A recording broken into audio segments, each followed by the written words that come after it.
It's been nothing short of an eventful year for Kenya on the global stage and a telling year for the region. Coming off the high-stakes state visit to the United States, deployment to Haiti and major non-NATO ally designation in 2024, to the sobering Gen Z protests, the reverberations were felt long into 2025.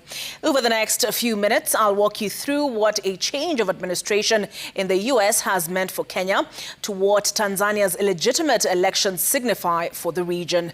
I'll stroll through the lens of Citizen Weekend.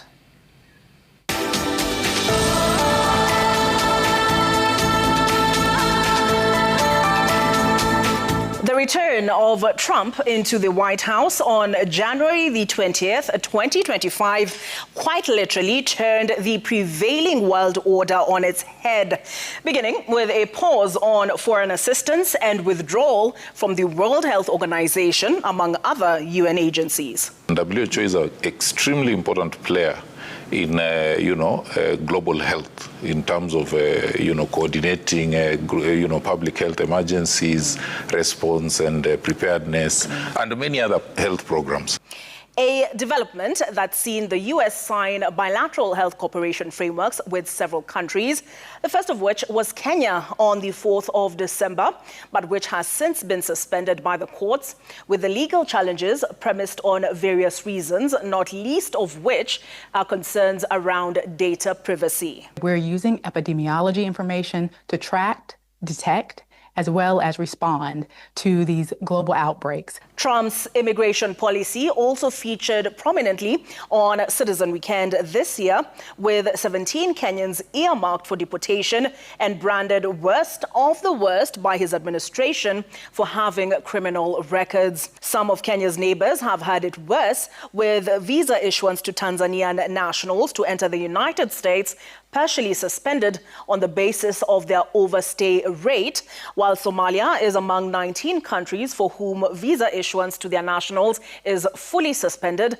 with President Trump just last month describing Somali immigrants as garbage. I've also announced a permanent pause on third world migration, including from hellholes like Afghanistan, Haiti, Somalia, and many other countries.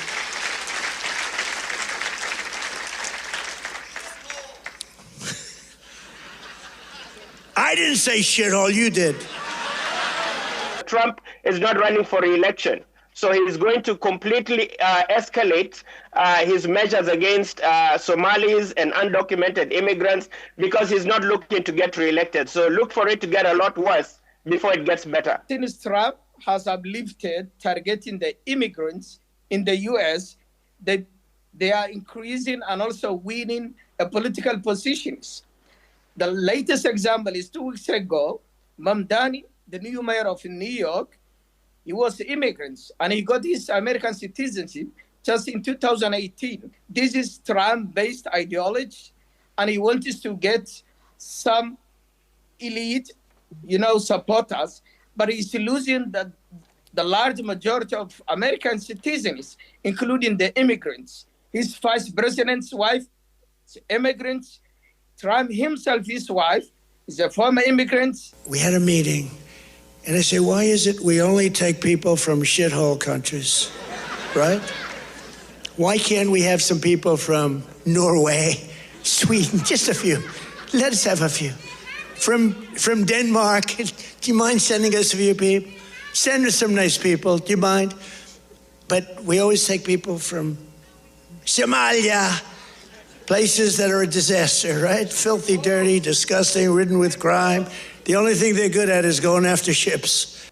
Aside from addressing himself to immigration issues, Trump has projected himself as a peace and deal maker, brokering a peace agreement between the DRC and Rwanda in exchange for critical minerals in early December, a historically complicated peace process in which Kenya has been heavily involved. Citizen Weekend tracked the peace process right from January, when the biggest city in eastern DRC, and that is Goma, fell to the M23 rebels, followed by protests in Kinshasa that saw Kenya's embassy and personnel attacked. It was very tense when the city of Goma eventually fell. I mean, those days leading up to the fall of the city and during the fighting itself, heavy bombing, pounding, and the fear was palpable. You could almost touch the fear. I think the key here will be whether President Kagame and President Tshisekedi will be able to sit at one table and actually resolve this issue. In pursuit of which an EAC and SADC joint heads of state summit was held in Tanzania on February the 8th, co-chaired by Kenya, and which eventually culminated in a face-to-face meeting between Rwanda's President Paul Kagame and DRC President Felix Tshisekedi. It's actually quite an easy conflict to solve because Rwanda has such influence over the M23. It's really just the Rwandans that are fighting, and the international community has such influence over Rwanda. And it's this pressure that the United States brought to bear post the Washington Accords after M23 captured the strategic city of Uvira on DRC's border with Rwanda and a short 27 kilometers away from Burundi's capital, Bujumbura. I think this is the beginning of a peace process, certainly not the end of a peace process. This deal, like Jason just said, is backed by Trump. It is backed by United States. And the issue is that people need to understand the U.S. is the most powerful country in the world. I want to ask you respectfully, Mr. President, that in your quest for global peace, to support efforts to resolve the humanitarian catastrophe in Sudan. The conflict in the Sudan has proven a test for Kenya's long history of mediating peace in the region. President William Ruto, accused by the Sudan Armed Forces of financially benefiting from the conflict, while the government of Kenya stands accused of fueling the conflict through the provision of arms to the Rapid Support Forces. The hosting of RSF's leaders in Nairobi in February at the iconic Kenyatta International Convention Center, while they stand accused of genocide, pricked the nation's conscience. President Moi facilitated a lot of talks in the region. Talks around Sudan, talks around Somalia, earlier even talks around Uganda. We did not fit in our iconic Kenyatta International Conference Center these thugs and murderers. The problem and the challenge now is allowing them to try to declare a government, an alternative government in Kenya. That is where the problem is. The hosting of RSF is perceived as undermining the national security interests of the United States government because, as you know, this group was sanctioned by the U.S.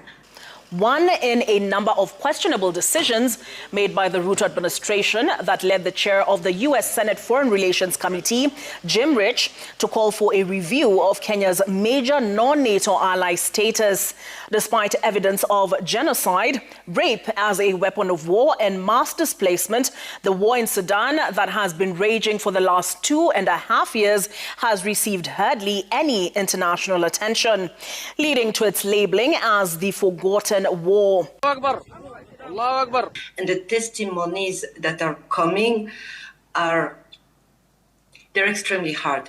They're hard, they're painful to hear, and now these people that are here inside of Tawila, they don't receive the support that they should receive. For many in the international community, what's happening in Sudan is seen as not an international threat. It's not threatening broader international security, and so it hasn't received the prioritization that some of these other conflicts have seen. In June, Kenya marked a year since it first deployed police officers to Haiti as mission lead of the multinational security support mission. While Kenya was keen to put a good face on things given the skepticism that shadowed the deployment, President Ruto finally conceded in September that the operating conditions were less than ideal. We have been operating at a 40% capacity. Initially, it was expected that 2,500 security personnel would be made available. Unfortunately, they were not made available. It was also expected that there would have been force multipliers, that we would have armored personnel carriers, we would have enough logistical support to be able to make this mission successful. I must commend the United States. They did make available logistics, vehicles, but unfortunately, most of the vehicles were second-hand vehicles, and therefore they broke down a lot many times. And in fact, it put our personnel in great danger when they broke down in very dangerous places. But at least they stepped up. We didn't, however, get any useful support from any other quarter. Following a failed attempt by the Biden administration to transition the mission into a UN peacekeeping force and uncertainty over the future of the mission, Kenya threatened to disengage from Haiti in a letter to the UN Security Council at the one-year mark. We wanted to set up 12 forward operating bases where territory that has been claimed or reclaimed from gangs, we would then station security people to make sure that it doesn't revert back to gangs. But that was not possible because of the logistical support architecture that did not allow mechanics to leave Port-au-Prince, that did not allow food and other logistical support to leave Port-au-Prince. Many countries were hesitant to send troops in Haiti. Before Kenya said yes, several countries said no. On September 30th, the mandate of the multinational security support mission led by Kenya expired. And while 230 of Kenya's 730 police officers deployed to Haiti returned home in early December, Kenya remains a member of the standing group of partners that will provide, quote, strategic direction to the successor mission, and that is the Gang Suppression Force, with a fifth contingent of specialized Kenyan officers deployed to Haiti on December the 9th. Their number, 230. The one thing that Kenya will not do is to walk away from Haiti in haste. That we will not do. We come full circle now to the state of democracy in East Africa. With elections on the horizon for Tanzania and Uganda, and with Kenya still grappling with the aftershocks of the 2024 monumental Gen Z protests, the patterns of abductions spilled over into 2025. You are dealing with leaders that are reading from the same script. That's what we are seeing happening, because the leaders clearly do not care about people's rights, do not care about democracy, do not care about the rule of law. We cannot afford to be at the mercy of the people that want to keep power at whatever cost. I wouldn't have a problem with them staying in power for long. Magwetu was talking about that. But at what cost? Must you kill all the citizens before you realize that it is probably time to leave? So I agree that we need to assert our rights. We need to rally citizens to demand for their rights. And for us here in Uganda, that's what we are doing. And we are also working towards a coalition, a united effort from the East African citizens. This united effort saw Kenyan nationals denied entry into Tanzania, where they had hoped to present a united front in support of detained opposition figure Tundu Lissu. And a good example is Kenya's parliamentarians. When someone has a case at the ICC, you know how they travel in hordes across overseas, to go and just witness and give support and stand in solidarity. But an even more troubling consequence of their foray into Tanzania was the imprisonment and torture of Kenyan and Ugandan activists Boniface Mwangi and Agatha Atuhaire. The unlawful detention of Kenya's active citizens by her neighbors did not end there.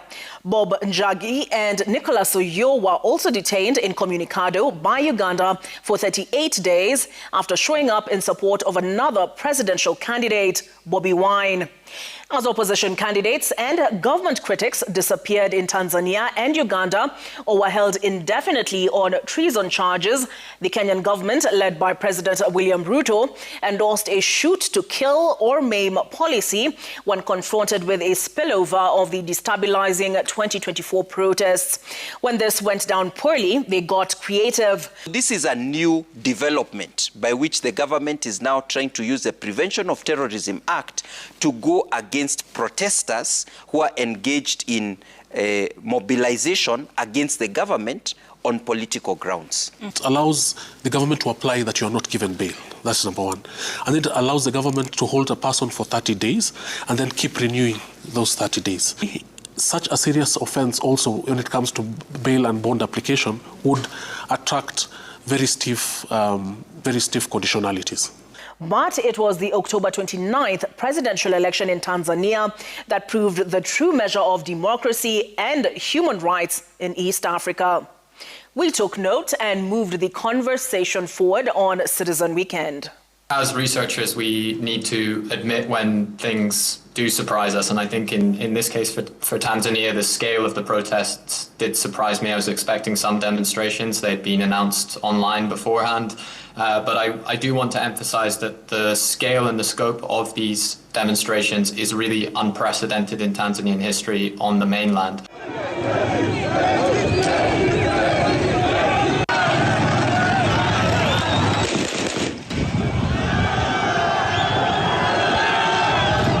But I think really what is the driver of such a big demonstration turnout this time around is the fundamental lack of choice, the fact that people feel that there is no realistic option for them to exercise their choice and decision-making at the ballot box. So in that sense, it's not surprising that people felt that they needed to exercise that feeling. In this context, we have to understand that there wasn't an election in Tanzania. So there's nothing to challenge. You know, you cannot challenge something that never happened, despite the fact that our constitutional dispensation prohibits challenging, you know, an outcome of the presidential election once announced, despite a ruling of the African Court that directed Tanzania to amend the constitution, Article 41(7), you know, to allow for the outcome to be challenged. So I think this is the first time where we're seeing independent mechanisms of the African Union and of SADC saying there has been a civilian coup. And the conversation continues into 2026. At the presidential level, it is some bit of a pantomime, but I can safely tell you that we are going to deliver some bit of 60% of democracy for Uganda by January 15th. See you on Saturday. I've been your host, Olive Burrows.